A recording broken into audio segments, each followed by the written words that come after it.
Well, Pat, we can start whenever you're ready. Okay. All right, welcome back to Georgia Peachcast, coming to you from Cherokee County, Georgia. We have our guest, Anthony Aragues, for State House District 21. And Anthony, most of us don't know our districts because they keep changing them. What does 21 encompass or include? Yeah, first I want to say I did create maps just today. They're all on my website, peopleoverpolitics.vote, for all the I like that all name. the district, That's good. all the House districts, the Senate, even the congressional stuff shows it divided up for Cherokee County.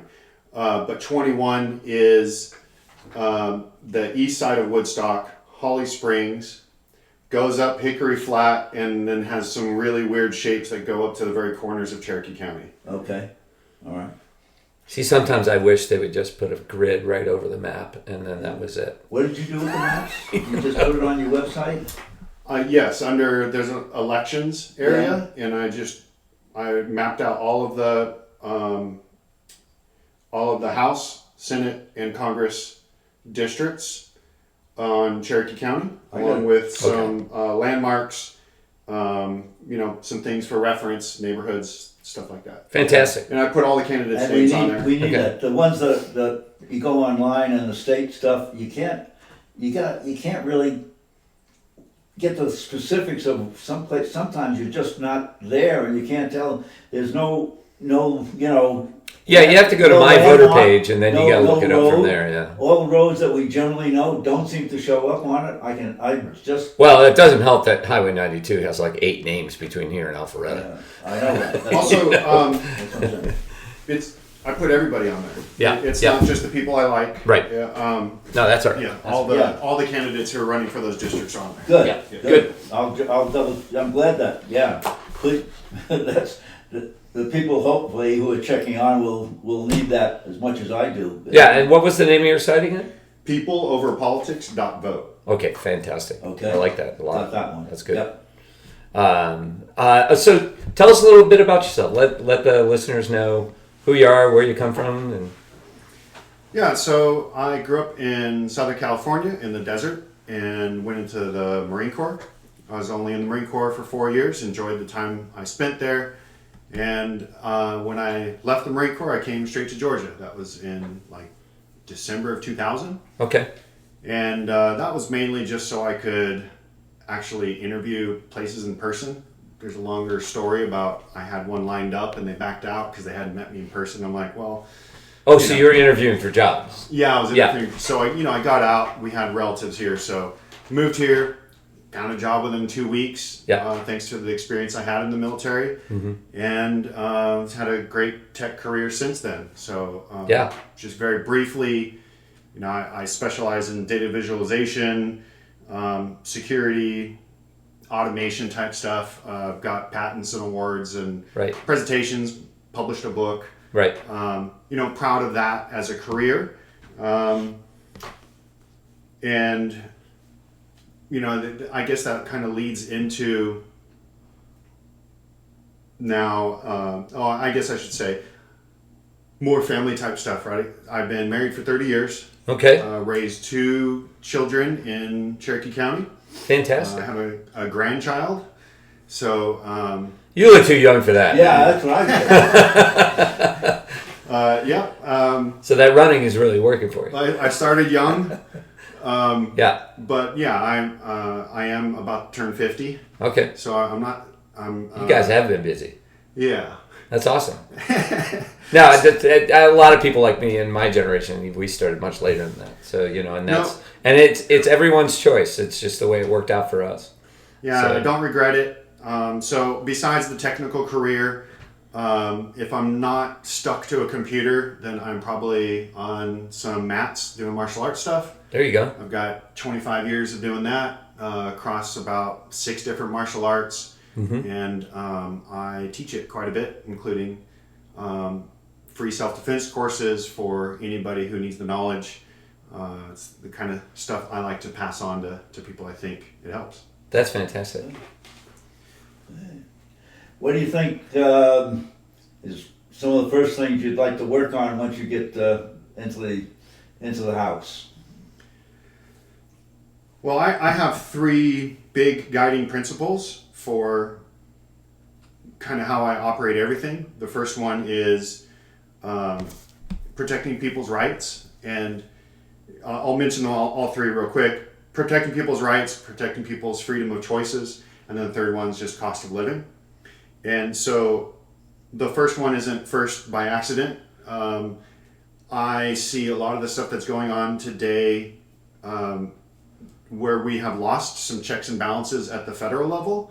We could at least... Just a little? We could resist it at least at the state level. Yes. Right. Yes. And we are not. And there are bills for the accountability of ICE to be, identify themselves, not wear masks, all these things, not going into churches and schools, and just a number of things that keep it legal, and reasonable, and normal law enforcement guidelines.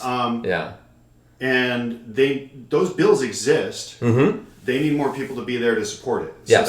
So that is very high on the list, because as much as I would love to be talking about things that are like cost of living or just things we want to move on to, I feel like we've regressed in this, which is a foundational area, and we have to get that foundation back before we can move on, really. So that's why it's first. I agree with you. Yeah, I totally think that's agree. We really had this important. conversation on the phone this morning. Yep. Yeah.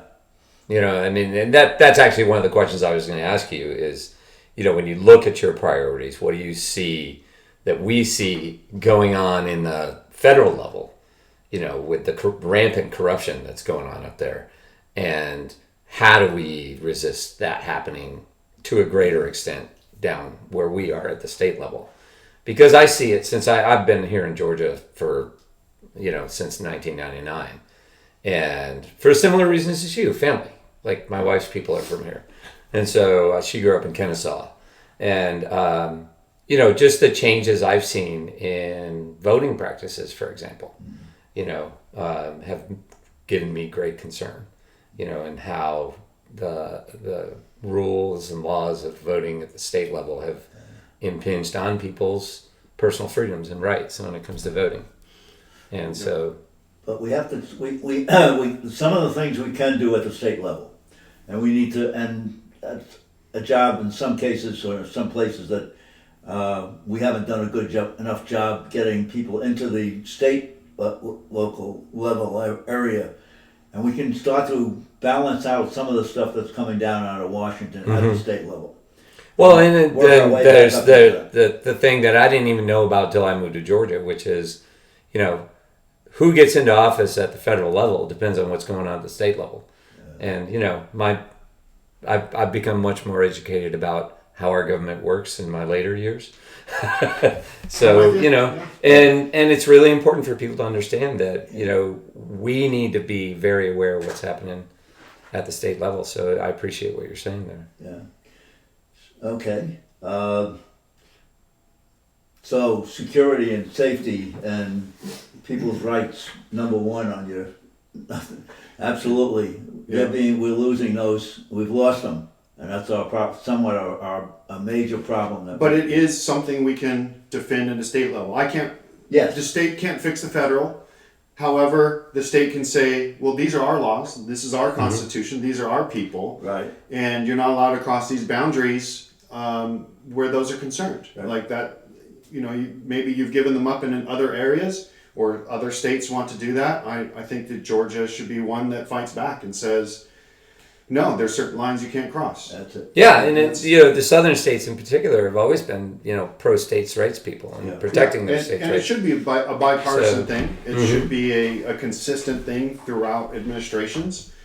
That if you're gonna protect one group's rights to free speech, then you protect other groups' rights to free speech. This is something that needs to be consistent and across the board. You don't go arresting and calling one side terrorists and not the other. You have to be consistent and objective, even-handed. And we can do that at the state level. There's so much that the states across the country are already doing to balance out what's coming out of Washington. So, in case of Georgia, we haven't had enough representation on one side to help balance it out. It's still been two-sided one side, and that's the problem is we haven't had people like you, Anthony, get willing to run, or we just haven't had the organization put together to make sure that we at least put ourselves in position to run.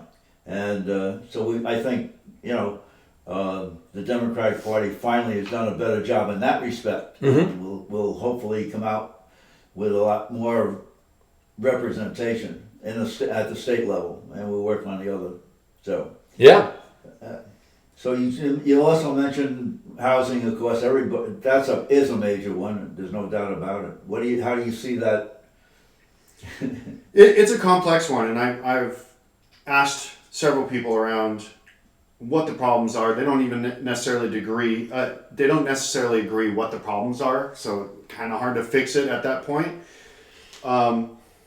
I definitely see one factor in it is the amount of homes that are bought as investments, right? And when you do that, you take the homes out of supply for people buying as homes instead of investment assets, and that does drive prices higher. I know when I bought my most recent home, when I went into the mortgage office, they said they were mostly dealing with banks. They weren't dealing with people. I know in Cherokee County, at least the stats that I looked up, we were at 22% are investment-owned properties. Oh my God! And that's regular homes. That's not like right. That's homes, and that is actually not that high for some areas in the country, but it's on the rise. Right. And I know everywhere that I've been, like especially in these HOA type neighborhoods, they don't want investment-owned properties. No, they don't. Because oftentimes the people who are renting don't care for it as much as the person who owns it. But man, that is a way to start. Yeah. The other is difficult. I agree with you. It's a NIMBY issue. It's not an how do you come up with affordable homes for people? In fact, the city of Woodstock has got that problem. But you've got to be willing. The previous person running for mayor, when she was up there, that was her key. But again, these first responders, teachers, probably medical workers, not the top end.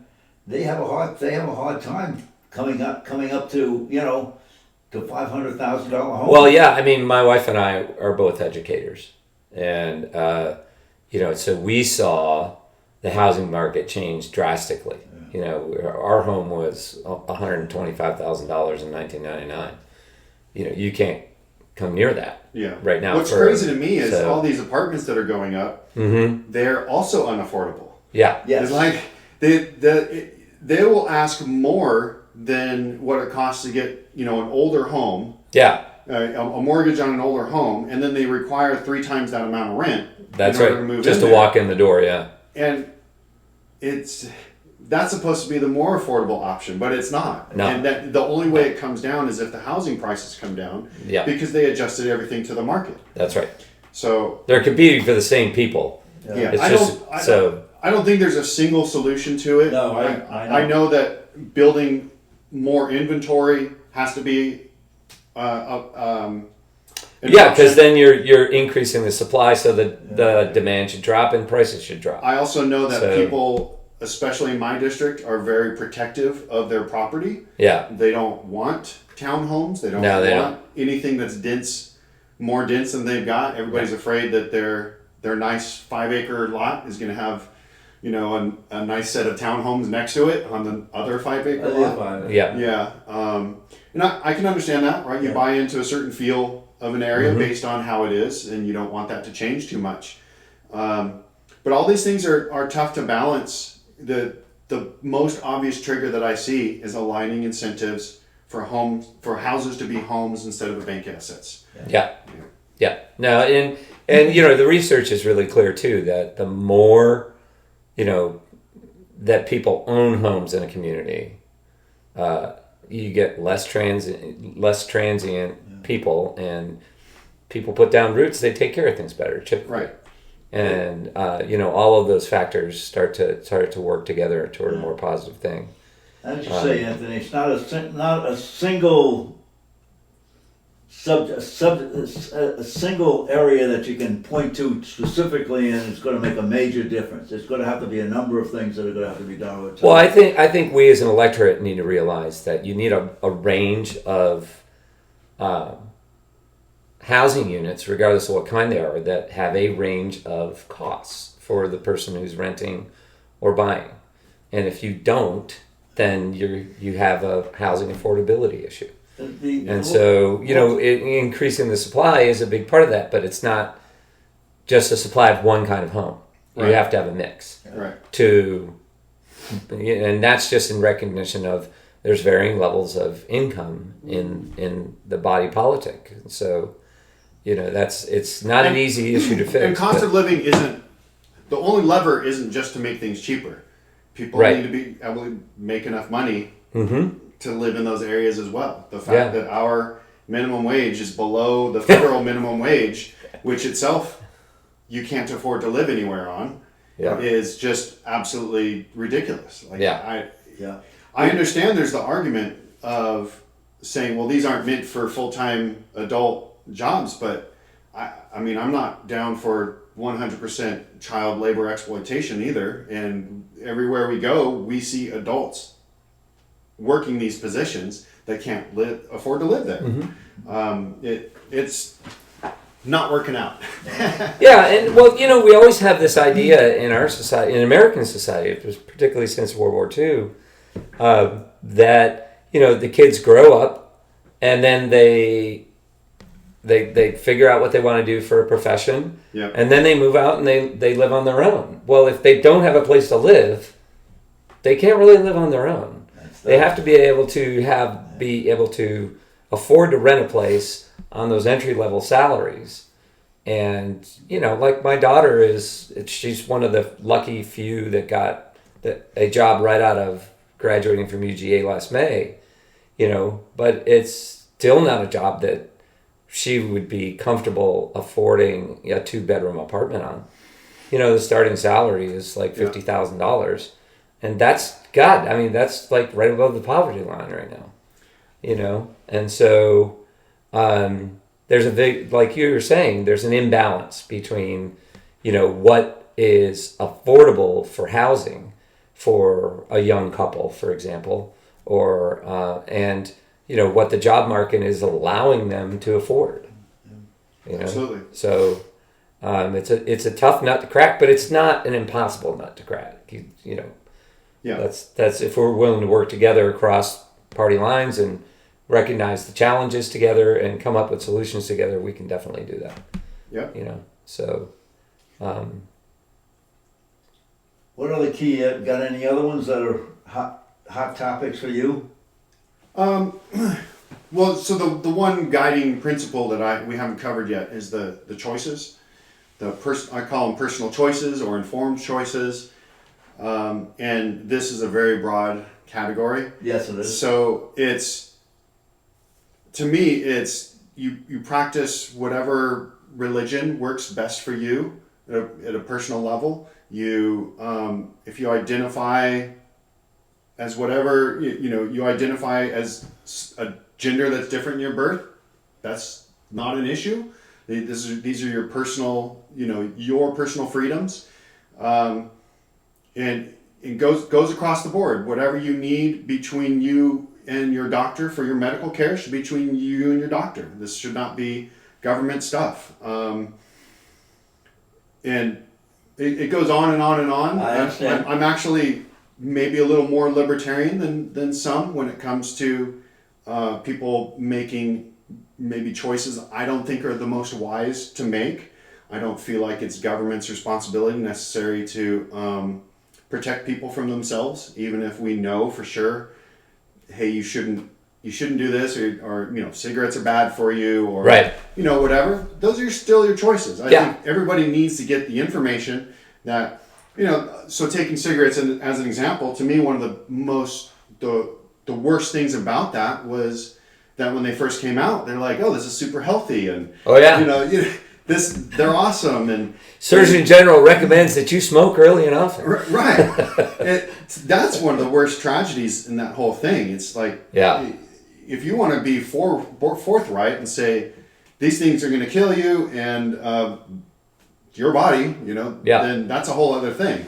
And I think that's where which was the whole point of the warning labels on cigarette boxes when that passed in the 70s. So give people the information to make their best decisions, informed decisions.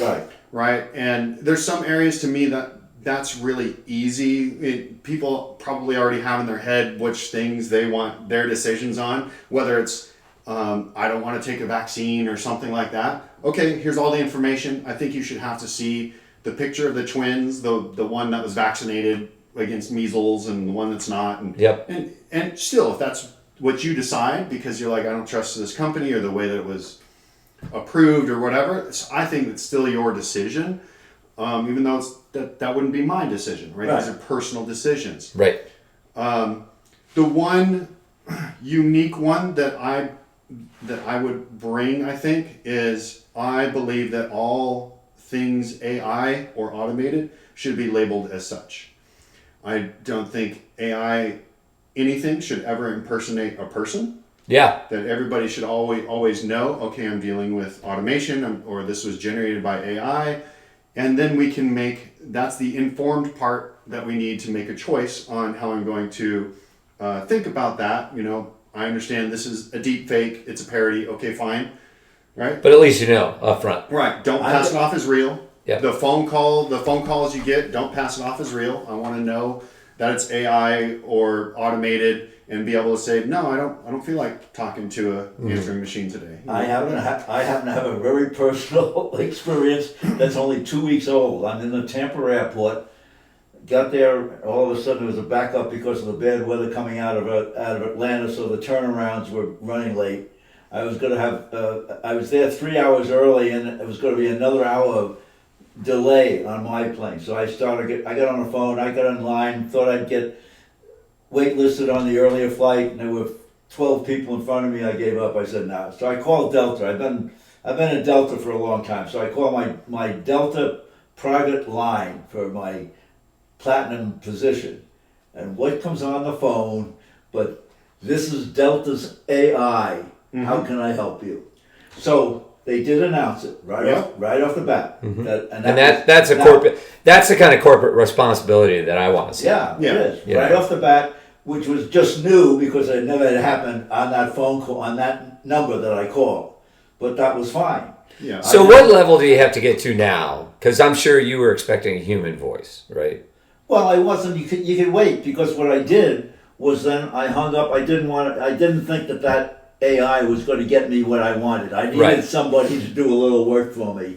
So I hung up and I called back, and the AI comes on again, and I just waited for it to play out. Right. And eventually they got me to it. It went to, after I didn't answer all the questions they wanted answers for, they got me over to. So you're a Delta Platinum member. Yes.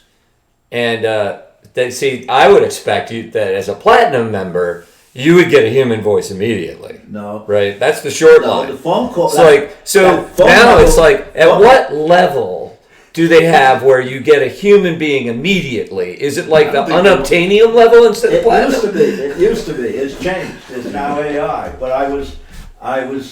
There's a long-term aspect to this as well. This gets a little geeky, but geeky is good here. Have you heard the term the enshittification of the internet? No, but I love that one. So this is a term that people have been talking about for a while, but it's now definitely a thing where you have more AI content than you have not AI content, and it is now AI feeding itself. Right. It's just and so the quality will degrade over time or at least the authenticity and some uniqueness will degrade. It's like when you're in elementary school and you're playing with all the colors. And you realize over time, as you add more and more colors, you just get a pile of brown. Yeah, we got the pile of brown for sure. Oh my gosh. But if we started, and I believe this needs to start at a state level. Okay. One of these things where several states kind of will copy each other, and then they're like, okay, let's just make it for the country. that if you had the labels for this is AI generated, this is not AI generated. That's right. Yeah. Then when you have things go and train to try to update and make better AI, they're going to understand the difference so that it doesn't refeed itself. That's right. Based on itself. It can say, okay, this is original content. That's, something that I want to glean originality from or authenticity. And this stuff was AI generated content. And it might still ingest both, but at least categorize and understand the context for them. And that's just for all of us being able to. Well, it goes back to I think it really touches back to what you were talking about being an informed citizen. Yeah. And making informed choices. Yeah. And you have the freedom to be who you are, to believe what you want to believe, based on those informed choices. Yeah. Based on education. And in this case, I think it dovetails exactly with what you were just saying about how to manage AI, because AI needs to be informed of what's good content to learn from and what's not. Absolutely. Just like we do. That's a core part of it. The only way you get smarter is by exposing yourself to new information.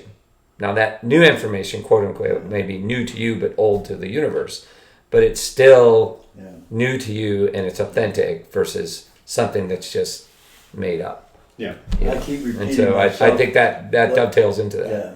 And you've heard me say it a million times, okay? But at my age, I feel sorry for you guys, okay?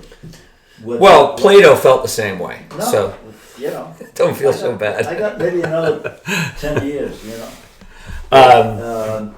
What's coming down the pipe, which is what you're talking about now, okay? Yeah. I mean, I'm struggling to keep up with the changes, at my age. But I'm hanging in there, I guess. But it's going to get more difficult. You're doing great. And if it's going to get more difficult for me, at one level, it's still going to be getting more difficult for the younger ones below me. Yeah. And that's going to get worse for them. And as I say, I'm not going to be around to see how bad it's going to get from the standpoint of what has to be made, the choices that have to be made, and the information that's going to be given to the younger people in which to make those things. Yeah.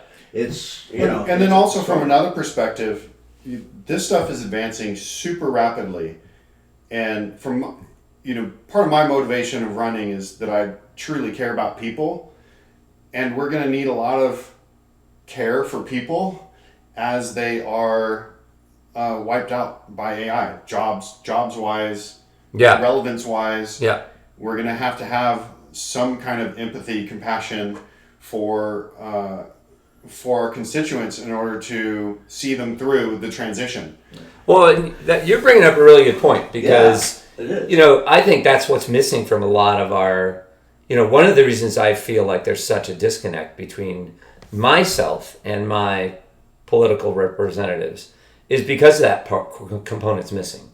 That component of compassion and understanding of, because we've talked to people in office that, Barry Loudermilk is a great example of someone who obviously doesn't care about their constituents because never answers phone calls. You get boilerplate responses on emails, and he's never at his office. Yeah. And it's like, how am I supposed to communicate my needs as a constituent? And for me, it's not I'm pretty well set. I don't need a lot from my government, except to represent me fairly. But I know a lot of people in my community that need help. Yeah. And that compassion component that you're talking about is the beginning. I gotta grab another thing that he said that just struck me. Another reason we have to start making changes and we talked about getting youth involved in politics, and that youth meaning you at 50 versus me at 88. I don't feel young. No, you're young. When I'm 88, you're 50. You're young. But the point is, 40 and 50-year-olds, all right, we've got too many. And they're going to get lost. They're going to really get lost. They're lost now. How many times have you seen even our federal representatives up in front of people trying to talk and try to understand what's going on regarding AI or the technology that they're talking about, and they're struggling. And they're going to struggle. Well, we don't get people in those positions that understand what's going on. It's going to be even a longer period of time before things are going to start to get corrected and helped. Yeah. Well, and it goes back to what you were saying about how fast it's changing. I mean, you and I have lived through. We started as kids with encyclopedias, or I did. That was our internet, and then before I knew it, I was ordering a computer when I was 28, and then it's been just light speed changes since then. Well, you talk about dial-up. I've been writing code for over 20 years, and only 2 years ago we were laughing at the code coming out of AI. We're not laughing anymore. No. Yeah. It's doing pretty good. Yeah. And we still need to be there to guide it on what to do. But the speed at which it's changing is crazy. Yeah, and I'm not a big one for throttling advancement. Yeah. But that seems a little crazy. Like, there's some guardrails are appropriate, I think. That's part of what that generation that at least understands what's coming and willing to dig into what's necessary to put the guardrails on, okay? Yeah. But so many of the people beyond that point, they're not going to be able to understand what guardrails needed to be and how to create those guardrails. Right. And I'm picking at you get 65 and 70-year-old political representatives, whether it's state or local, okay, they're going to be left in the background. Yeah, you need knowledgeable people. Those people. Are the people that we're depending upon to take us into the next generation. Yeah. So, what's the time? Well, we're getting there. Is there anything you want to add that is on your mind that, like the average velocity of a winged sparrow? Was it European or African? That's right. I don't know that. What you could do, we're suggesting, and some of the other guys have already done it, is put a note on your website about the podcast. Yeah. Oh, I will. Yeah. For sure. Yeah. Okay. Yeah, and I'm gonna in the show notes I usually put the the link to your webpage and things like that. So we'll definitely do that as well. But I really appreciate meeting you and hearing about your background, and thank you. I think we really need really intelligent, capable people that have worked in the digital space like you, help guiding what we do here in the state of Georgia and how we leverage that, especially when it comes back to things like voting. Because when I think of AI and voting, I get nervous. Because it's always a double-edged sword. Any new technology that I can do, absolutely. I'm confident in. I've worked with AI and machine learning. For decades now, and I'm good on that part. What I'd like to stay humble about is listening to what people are concerned about, what they need. Just the actual people in this area, rather than assuming I know what they need. And, I'd like to stay humble in that area for sure, and just listen to what their concerns are. And I assume some of them will overlap, but I can't do this and make decisions for people without listening to them. It's unfortunate that we've got a system where it's like once you elect somebody, they're just going to run off and they're going to do what they're going to do. They're going to vote for all the stuff, and you don't really. It's hard to have that engagement still. Yeah. So at least at this point, I would like to, solicit that engagement and get in front of as many groups as I can and talk to as many people as I can. Which brings up the point: have you got anything scheduled in a way yet, or how should people follow you to be in a position to give you their input? Yeah, I'll be at the Farm Bureau Town Hall on April 15th coming up. But I'll be scheduling meet and greets and town halls and. Okay. Okay. All right. So people stay close. Stay close to Anthony's website. Look for that information. Yep. And that website was again? peopleoverpolitics.vote. There you go. There you go. And also, I'm sure that the Democratic Party, will be putting that information on our website and our newsletter. So it's time. I'm going to finish up saying what I've been saying every time. Okay, you people got to get involved, please. It's getting too late. That you can't wait anymore. You can't be on the sidelines. There's no more time left to be on the sideline. Yep. Get involved Well, if thanks, man. necessary. You know. Okay. Yep. Make sure you. Yep. Get out there and get involved somehow. That's right. That's why we're trying to have as many candidates on the podcast as possible, and we will probably, up to them, but we'll probably have them on again before we get close to November, so that we'll keep everybody updated and remind everybody who's. Well, we may have to do a video podcast and have Anthony bust out some of his self-defense moves. I'll be a willing practice dummy. Well, Anthony Aragues, thank you very much for joining us. Okay? Thanks for having me. And Yeah. we look forward to seeing you out there on the trail. Yeah. Where was that? The Farm Bureau Town Hall is when again? Mine is on April 15th. Okay. District 21. April 15th. Where? Okay.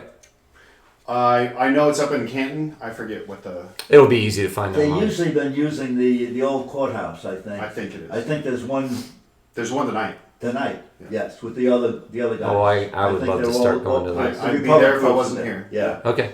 Yeah, Julie All right. Julie Glade sent me one and reminded me she was looking for people to go just to be there. Well, there's got to be a clearinghouse website that lists all What's those that? events somewhere. Yeah. So maybe we can get that from Julie. But thanks again, man. Yeah. Nice meeting you. All right, take care, guys. Be All right, y'all be safe out there. Be safe, people. Don't be crazy like Pat and jump out of airplanes. Are you a Yeah. skydiver? My grandson got to be 8. One of my grandsons, my oldest grandson, his sister is older than he is, but he got to be 18. I said, "What do you want?" All my life, I've done a whole bunch of stuff: whitewater rafting, balloon riding. Even since then, I've done hand gliding. But I said, "I'm never going to jump out of a plane." So what does he say? He says, "I said, what do you want for your 18th birthday?" He says, "I want to jump out of a plane." Oh shit. So I was already 70 at that point in time. So we scheduled to do that, and then I've got 4 daughters.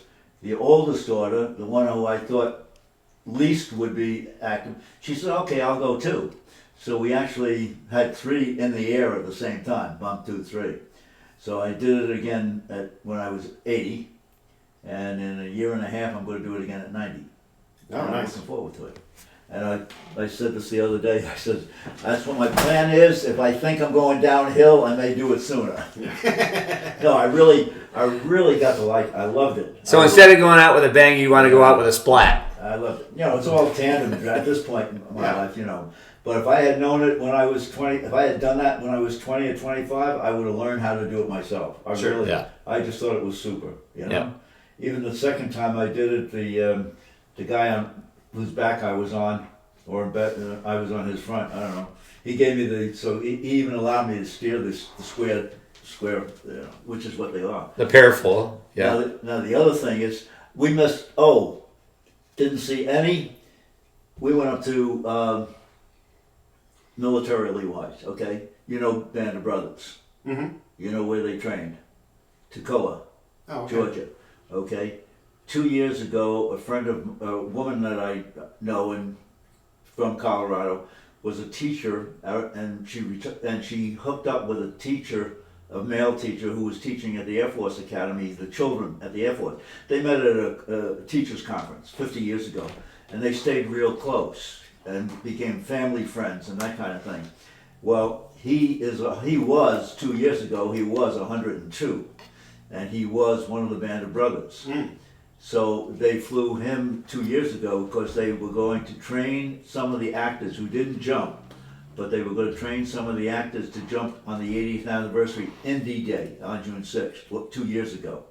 So we went up there and watched them jump and train and met some of them. And of course, her friend, he was 102, and his wife and his daughter came up there. Well, this year, last weekend, they were doing it again because they realized it's 25 years since Band of Brothers was on HBO. No. No, I God, that doesn't seem like 25 years none ago. of us did. We're saying, holy God, it's 25 years ago. Yeah. So they were celebrating that, and 2 years ago there were 3 of them that were there. One was he was a parachuter who went into, you know what Market Garden was, the one who went, okay. They, after D-Day in September, they jumped into the Netherlands. Okay, it was a disaster. It was Montgomery's plan, and it screwed up bad.